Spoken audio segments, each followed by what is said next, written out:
Cok, denger ya pada ya, gue nih bukan julid, gue nih pengen lu pada semua tahu yang lu bangga-banggakan itu tuh ngejual produk overclaim, jelas-jelas pembodohan. Nah, sama, lu kalau masih ngedukung dia, lu bodoh berarti. Kalau ambisinya ke Tani, Biasti ditahannya DRL atas laporan Doktif tak serta-merta membuat Doktif mau untuk diam kayaknya Biasti. Merasa pernah begitu lelah dengan dugaan serangan buzzer yang menghantamnya selama beberapa tahun, Doktif pun kini tetap buka suara. Tak hanya diduga berharap DRL juga disematkan pasal TPPU, tapi juga dugaan produk DRL pun kembali dikuliti oleh Doktif. Saat ditemui awak media, Doktif yang didampingi kuasa hukumnya Sunan Kalijaga dan juga Agustinus Nahak ini menunjukkan terkait dugaan produk DRL yang diduga telah melakukan pelanggaran lantaran diduga hasil uji labnya tak sesuai dengan yang tertera pada kemasan produk tersebut. Atas hal itu, Doktif yang mengaku tak masalah jika tak membeli dari produknya ini pun meminta agar masyarakat semakin cerdas dan tak lagi terkena tipu pengusaha skincare. Nah, di sisi lain ramainya dugaan Doktif menguliti dugaan produk DRL, kini ramai juga terkait warganet yang merasa kecewa dengan dugaan produk DRL yang pernah ia beli. Dan meski menyebut kasihan dengan DRL, namun menurutnya apa yang ia alami setimpal dengan dugaan janji manis yang diberikan DRL pada dugaan produknya yang diduga overclaim.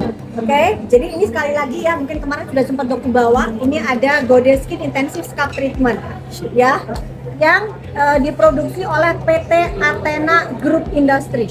Oke, ya, jadi DRL ya. dan itu kepemilikannya diakui oleh DRL. Jadi Dokter melakukan uji lab dari produk ini.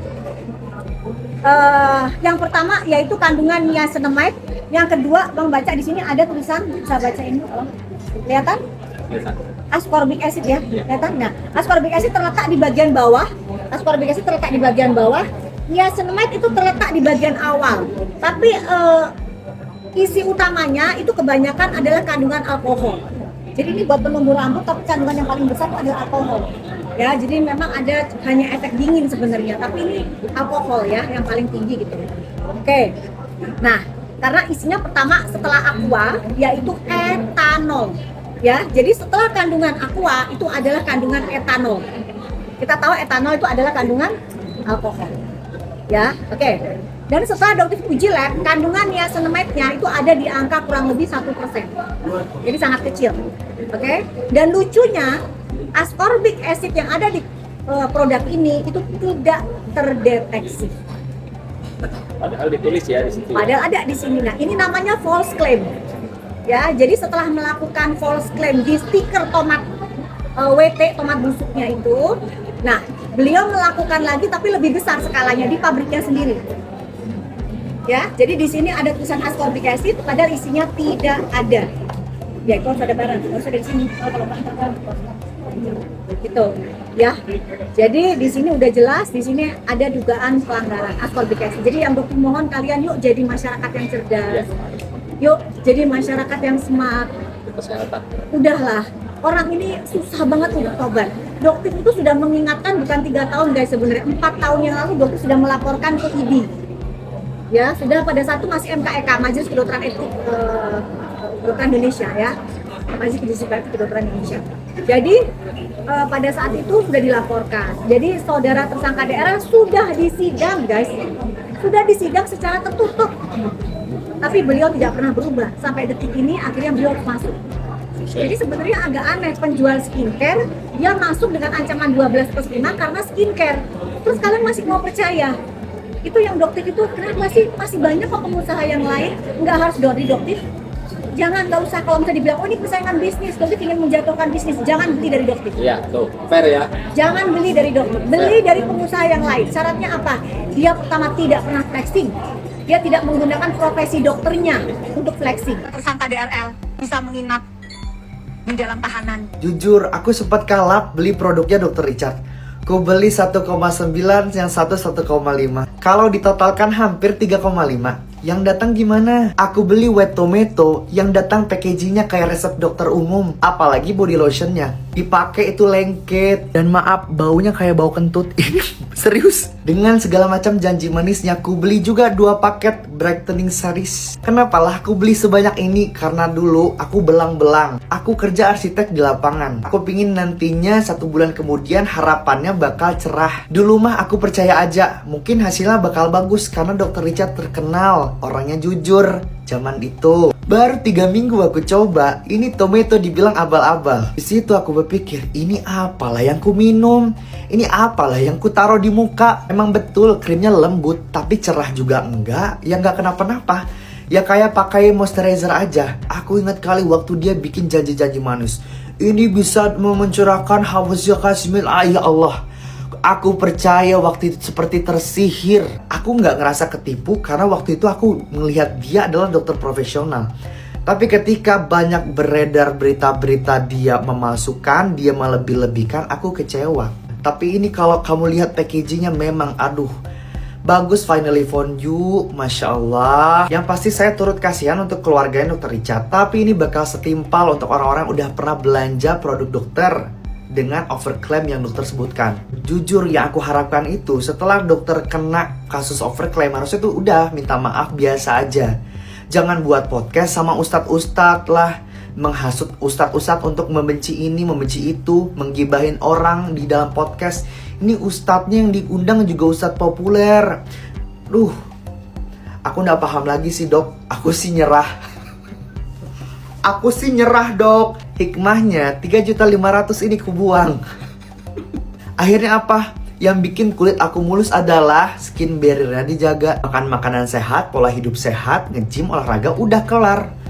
Ntar juga bakal bagus lagi muka gua. Tak hanya diduga kembali mengkuliti dugaan produk DRL yang menurut Doktif diduga telah melakukan pelanggaran dan diduga telah merugikan masyarakat. Doktif dalam unggahannya bahkan terlihat mengunggah ulang sebuah video DRL yang diduga mengkuliti terkait DRL yang diduga pernah mencoba untuk melakukan negosiasi saat ia pertama kali dipenjara dan kaget dengan ruangan kecil yang dipenuhi banyak orang. Pengalamannya tersebut ia ceritakan diduga saat dulu podcast bersama Maya Estianty Besti. Sementara itu, di sisi lain, Miss Gossip yang juga membahas penahanan DRL juga seraya mengingatkan terkait karma. Sehingga ia pun menghimbau bagi dokter yang juga merupakan konten kreator untuk gak cuma mereview produk orang lain, tapi juga harus ingat mengupgrade produknya juga. Lantaran Miss Gossip menduga DRL sebelumnya terkenal mereview produk orang lain secara kritis, namun diduga udah lupa mengupgrade produknya sendiri. Gimana bertahun-tahun? Coba ceritain pengalaman gak enaknya aja. Sehari itu gimana?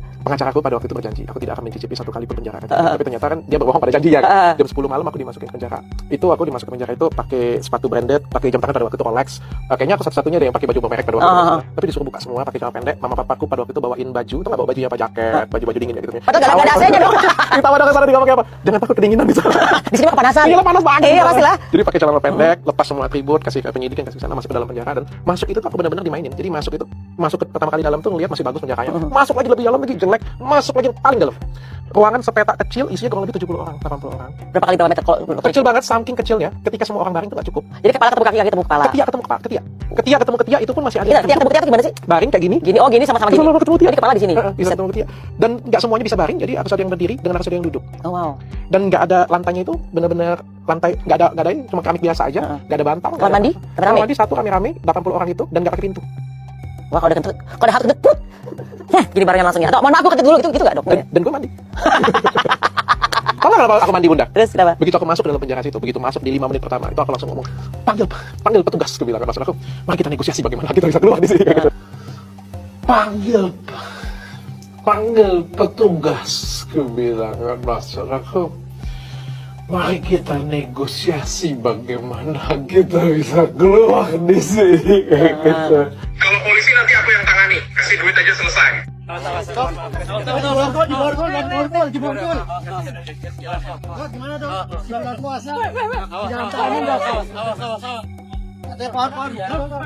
Yang lucunya, Dr. Richard Lee ini dikenal sebagai orang yang sangat kritis dalam mereview bisnis skincare orang lain.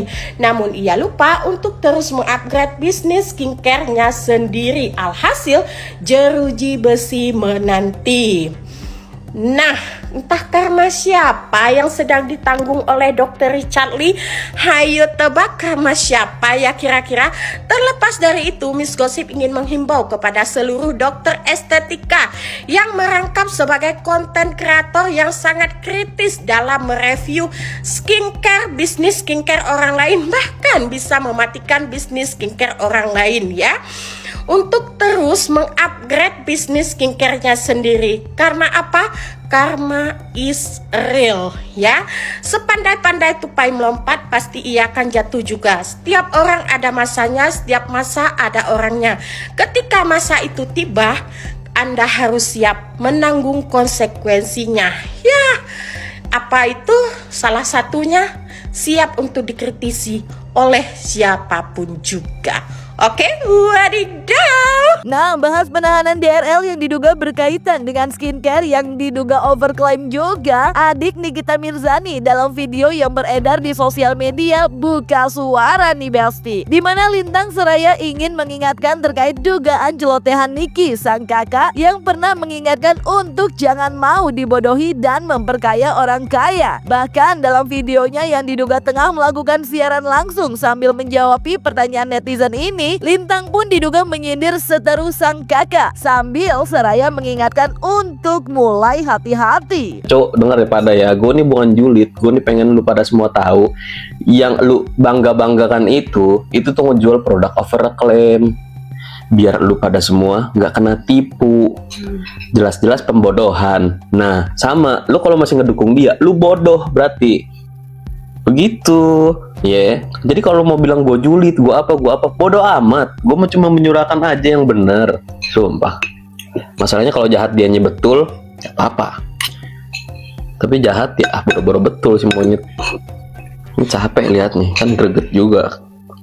Gue mah gak bakal gimana-gimana dari waktu itu ngomong macem-macem dia segala macem. Bodoh amat, gue cuek.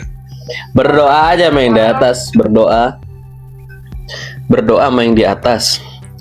Ketekel kan sekarang, lu makan tuh kebal hukum biji. Astagfirullahaladzim, capek guys. Oh ya, tolong ini dulu sih. Keranjang kuning, ntar dulu keranjang kuningnya. Gue nih lagi pengen ngomong dulu, gue nih lagi pengen ngobrol-ngobrol dulu ya. Nah ini harus gue obrolin sekarang. Sabar, tenang, ungker. Ada ungker nih.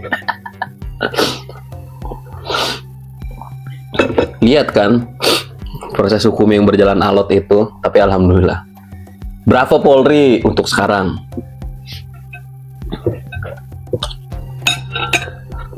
Capek gue liatnya, sumpah ya.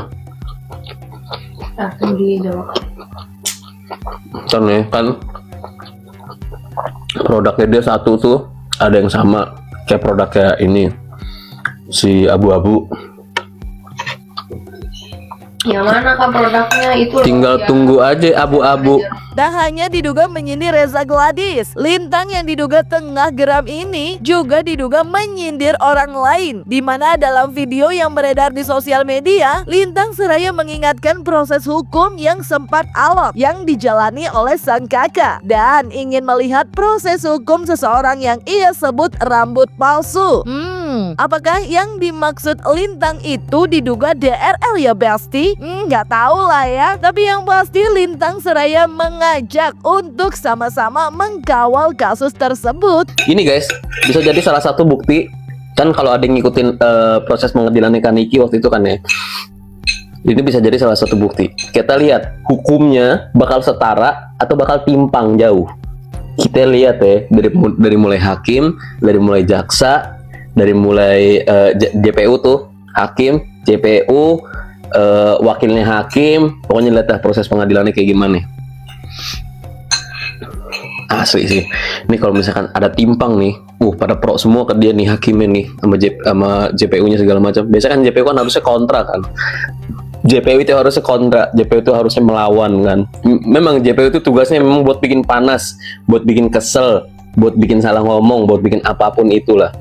Kita lihat proses pengadilannya dokter rambut palsu ini kayak gimana nanti.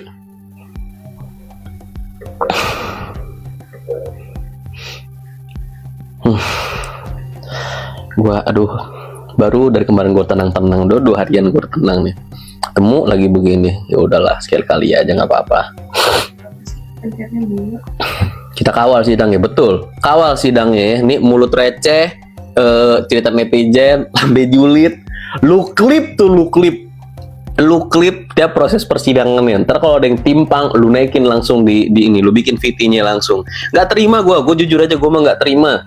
Kalau misalkan kakak gue kemarin digituin, tapi dia nanti kalau misalkan semua pada pro ke dia, nggak terima gue, lillahi ta'ala nggak terima. Ya Besti, kalau lihat kembali saling buka suara gini, apakah ini juga akan panjang ya prosesnya? Ya udah kita lihat aja deh nanti ke depannya. Yang pasti, mari lebih cerdas dalam memilih produk untuk menjaga kesehatan kulit kita semua. Jangan lupa like, subscribe, komen, dan share biar bisa dapetin video berita kece lainnya cuma di Kata Ani Besti.